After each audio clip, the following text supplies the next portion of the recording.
Hey seniors, we're going to talk about how you can do your SEP presentation for the situation we're in 2020. There are multiple parts to this. The first part is recording yourself as I'm doing now. There are different things that you can think about as you're doing recording. First of all, you need some kind of way to record yourself. One of the tools we're going to recommend is QuickTime Player. This is on all of your laptops and it's very easy to use. So we're going to recommend that. Of course, there are other tools out there. If you want to choose another tool, that's totally up to you. If you're using QuickTime Player, you're going to go to File and New Movie Recording. One of the things you'll want to do is check your microphone first to make sure that it's working, and always do a test recording to make sure it's working as well.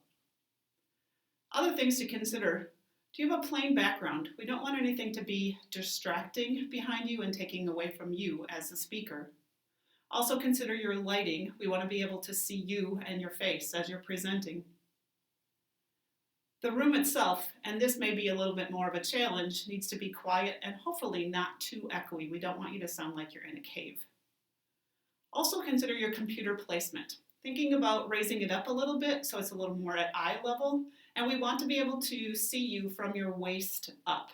Now this, again, may take a little problem solving. I actually have some boxes stacked up here to get mine to work for me in the correct way. Also, we're going to ask you, and this seems a little bit strange, but we're going to ask you to stand over to one side rather than directly in the middle. And that's because we're actually going to have you put your slides up on the top like you're seeing in this example. Also think about how you're dressed. We do expect you, even in this beginning round, to follow the school dress code. So in that case, although you may have been living in your hat for the past couple of weeks, no hats, no pajamas, so again, school appropriate attire. Round 2, when you do this for the judges, will be more professional. The length of this, remember the minimum requirement needs to be 10 minutes. So that's the absolute least that you can do for a time. However, and this is a little bit different than Mr. Nelson had shared with you before, we're going to put the maximum at 15 minutes. And that's because we are going to be using a YouTube link as a way for you to send us your video. And YouTube has a maximum of 15 minutes. So in that way, we're cutting you a little bit of a break, and you'll be able to do from anywhere between 10 and 15 minutes for your presentation.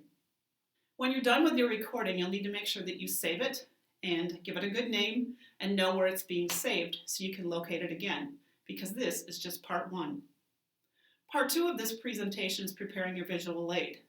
Now you may choose to use either Google Slides or Keynote. That's perfectly fine, whatever you choose to use.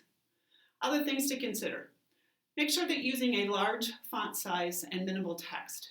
If you notice, the slides are quite small up in the corner, and so we need to be able to read them even while you're presenting. So again, large font size and keeping very brief amounts of text on your screen. If you decide to add pictures, which we really want you to do, please consider using slide-sized pictures, so a picture that fills the whole slide. Sometimes students like to add a collage of pictures instead, and that makes them very difficult for people to see. So have more slides with full-size pictures instead. The last thing you're going to need to do in order to get them into part of your recorded presentation is to download them as an image. So you'll go to File, Download, and choose JPEG. Now this is certainly not hard, but it's very tedious because you have to do it slide by slide. I recommend that they typically go to downloads. I actually made a folder in my downloads and put it all in a folder so I could access them easily, and then when I get to my next phase, I can pull them in very easily. Step 3 is actually creating the movie, where you're going to be combining the recording of yourself with your visual aid, your slides. We're going to be using iMovie to do that, and I'm going to ask you that as soon as you watch this video, I'd like you to check that A, you have iMovie and that it opens for you, and if it doesn't, make sure you do a help desk ticket, which can be found on the district website. It's important that you have iMovie available for you. Once you're in iMovie, you're going to upload your media. So the media that you're going to need are obviously this recorded video of yourself, but you're also going to need all of those images of your slides. The movie itself that you recorded, so you yourself speaking, is going to be the main track, and you're going to pull that in and it's going to go down in the bottom of iMovie. And then you're going to add the pictures in sequential order, obviously, above the movie track, and those will become a picture-in-picture. So you're going to actually adjust the timing. So maybe you're going to talk about one particular slide for 30 seconds. So you are going to stretch that particular slide out for 30 seconds. So you're going to have to adjust the timing of those so they match what you're saying. And from there, you're going to choose the picture-in-picture effect. And that's what adds the feature that you're seeing here, where you have your recording with the smaller slide. Those come up pretty tiny, so you can pull on the corner of those and make them as big as possible without running into you as you're speaking. Some of the pictures when they come in have something called a Ken Burns effect. And a Ken Burns effect means that the image, even though it's a still image, actually seems to move across. You'll want to turn that off because a slide kind of image, especially with text, doesn't work well with a Ken Burns effect. From there, you're going to actually need to save your movie, okay? And this creates a file that you're saving onto your computer. Note, again, the name and the location so you can find it. Now, some of you are going to say, hey, can I upload this to YouTube directly from iMovie? And you can certainly try. We have had issues with that in the past. So I'm recommending to every student to download it as a file onto their device first, and then they can upload it into YouTube from there.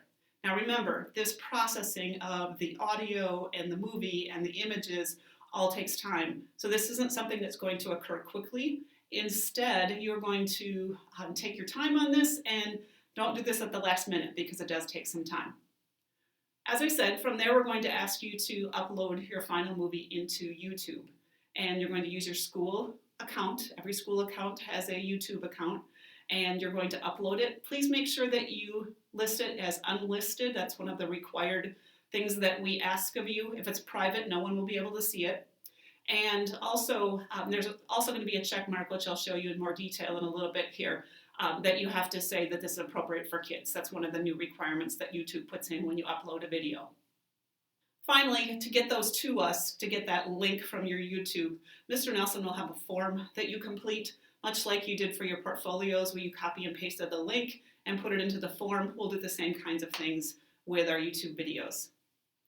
I do want to warn you on here that if you have any glitches, which you know technology, there can always be glitches, so please make sure that you plan ahead and you don't do this at the last minute.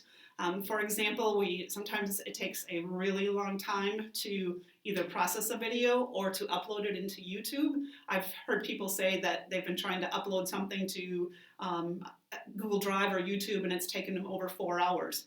Well, you're working on a little bit longer video, again, remember between 10 and 15 minutes, so it's going to take some time. So prepare for that. Prepare for things to go wrong so that they have the time to try again, problem solve, fix, those kinds of things.